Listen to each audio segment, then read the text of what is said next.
Example of problem solving in combined variation. Let's consider the electrical resistance of a wire varies directly as its length and inversely as the square of its diameter.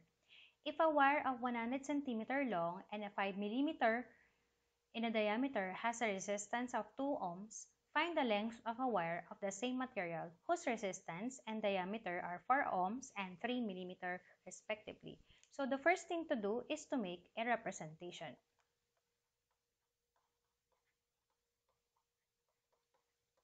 So we'll let R as the electrical resistance,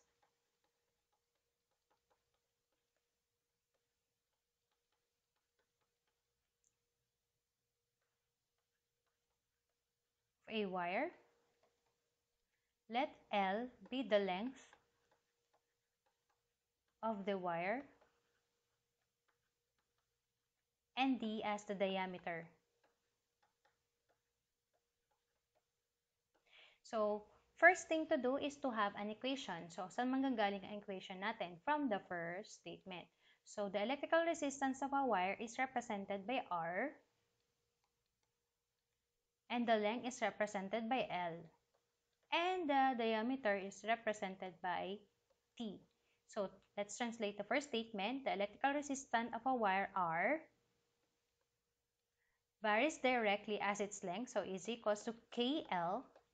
And we have the word inversely, so this is all over the square of the diameter D. So D square. Now, let's use the second statement to find the constant of variation. So, sabi dito, if a wire is 100 cm long, so L is 100 cm, the diameter is 5 mm and has a resistance of 2 ohms. Using this one, we can find the constant of variation. So we have R is equals to KL all over D squared. Let's substitute the value. So we have here 2 is equals to K times the value of the length, which is 100, all over the diameter, which is 5 squared. Take note that 5 squared is, if we expand 5 squared, that is 5 times 5. 5 times 5 is 25. So we have here 2 is equals to 100K all over 25. Then, remember that the denominator of a whole number is 1. Apply cross multiplication. We come up with 2 times 25 is equals to 100 times K. So 2 times 25 is 50 is equals to 100K. Our goal is to find the value of K. Divide both sides by 100.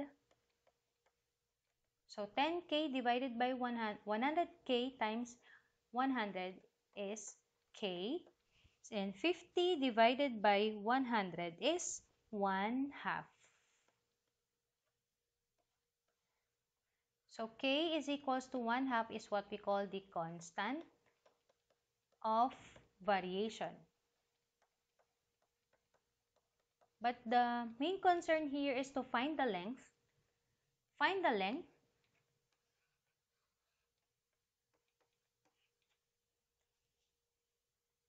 of the wire of the same material whose resistance daw niya is 4 ohms and whose diameter is 3 millimeter. So going back to the same equation, R is equals to KL all over D squared. So R is 4, K is 1/2, L is unknown, and D is 3. Take note, this is 3 squared. Simplifying this one, this is 4 times 9. So 3 squared is 3 times 3. So this is 9. Okay, let's take it easy.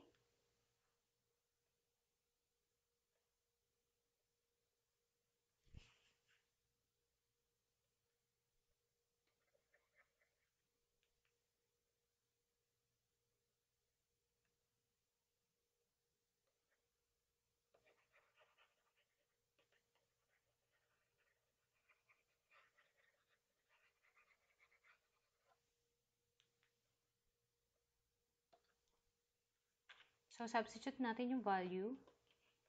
R is 4 is equals to K, which is 1/2, times the value of L, which is unknown, and we have the value of D, which is 3 squared.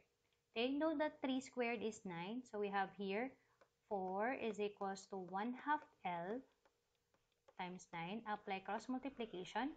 So we have here 9 times 4 is equals to 1/2 L.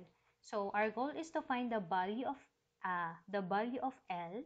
So we need to multiply both sides by 2 for us to eliminate 1/2. So 2 times 1 is 2, divided by 2 is 1. So matitira na lang si L. So 9 times 4, 9 times 4 is 36, times 2 is 72. 72 centimeter long. Let's have the second example. The time it takes to construct a building varies directly as to the height of the building and inversely with the number of workers. If it takes 8 days for 35 workers to construct a building with a height of 15 meters, how long will it take for 40 workers to construct a building with a height of 30 meters? So again, the first thing to do is to make a representation. So let's have a representation. We'll let T be the time needed to construct a building.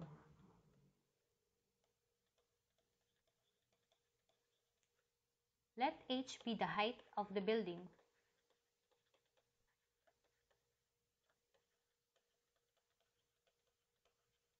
And let W be the number of worker.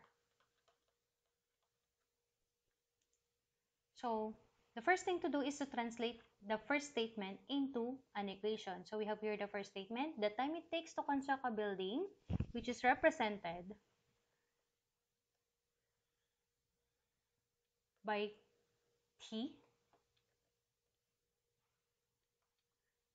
varies directly to the height of the building, height represented by letter H, and the number of workers, which is represented by W.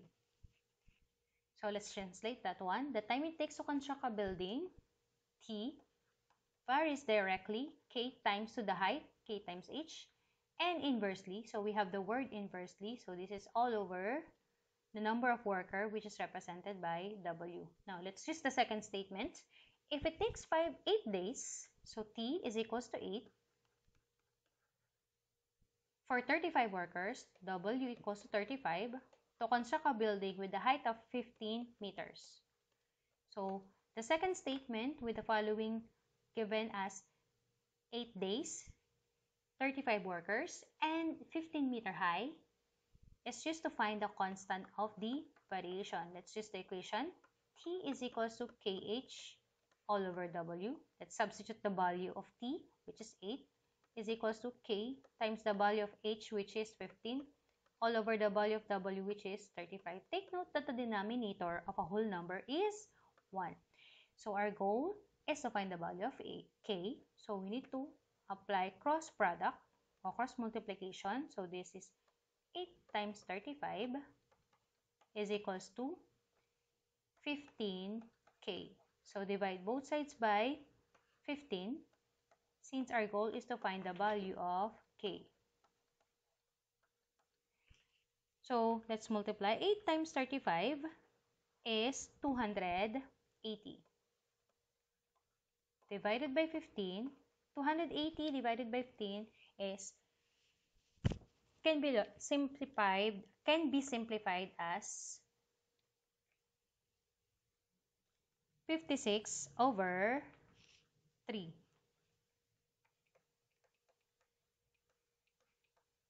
So, paano nakuha yun?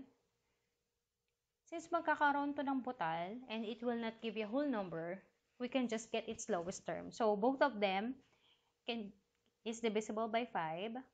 The highest number that can divide them is both 5. So 280 divided by 5 is 56. 15 divided by 5 is 3. Therefore, k is equals to 56 over 3 is what we call the constant of variation. Now, we can now proceed to the third statement. How long will it take? So time, long pertains to time. So we're asking for the time. How long will it take for a 40 worker, W is equals to 40, to construct a building with a height of 30 meter? So let's use the equation. T is equals to KH all over W. Let's substitute. So we have wala tayong value ni T kasi that is what is being asked. T is equals to K, which is 56 over 3 times the value of H, which is 30, all over the value of W, which is 40. So, ang denominator ng whole number is 1. So, 56 times 30, T is equals to 56 times 30 all over 3, all over 40. So, we can lowest term 30. So, 30 divided by 3 is 10. So, we have here T is equals to 56 times 10 all over 40. So, T is equals to 56 times 10 all over 40. Now, we can can get the lowest term of 10 and 40. They are both divisible by 10. 10 divided by 10 is 1. So this is T is equals to 56 times 1 all over 40 divided by 10 is 4. So 56 times 1 is 56 divided by 4. T is equals to 14. Therefore, it takes 14 days for 40 workers to build a 30-meter high building.